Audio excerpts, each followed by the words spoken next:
Bunge la Tanzania lapinga maazimio ya Bunge la Ulaya.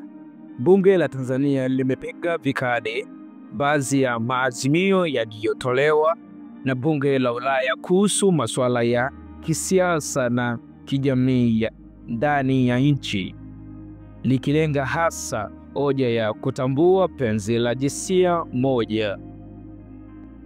Wakati huo, serikali ya Jamhuri ya Tanzania imetoa msimamo wake rasmi, ikisisitiza kuwa hatua zote za kiserikali dhidi ya viongozi au raia zinafuata misingi ya utawala wa sheria. Wabunge wakizungumza leo mjini Dodoma wameonyesha kutoridhishwa na azimio la pili la Bunge la Ulaya linalohimiza Tanzania kutambua haki za wapenzi wa jinsia moja, wakilitaja kuwa ni dhara kwa taifa na kinyume na misingi ya jamii na kiimani ya Watanzania.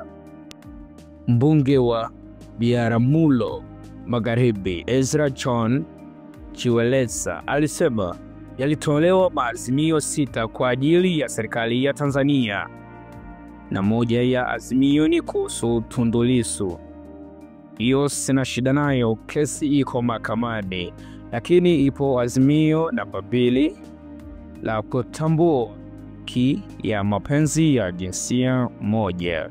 Pia aliongeza, kwangu mimi nimeona ni za kwa nchi yetu, ni dharau kwa Mungu.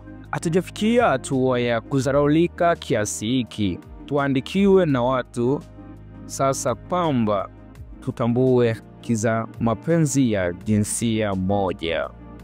Kwa niaba ya Watanzania tunaowakilisha kupitia ndani ya bunge ile, masuala haya ya lahana katika nchi hatuyahitaji, alisema mbunge wa Tarime Vijijini Mwita Waitara. Naye alieleza, nilipoona walichoandika watu wa Ulaya kama hoja yao ya kwamba wasilete maji, basi tutakunywa hata maji ya visima, alisema Waitara, huku akishangiliwa na wabunge wenzake. Habari ya mapenzi ya jinsia moja uendelee wao, sisi tusonge mbele.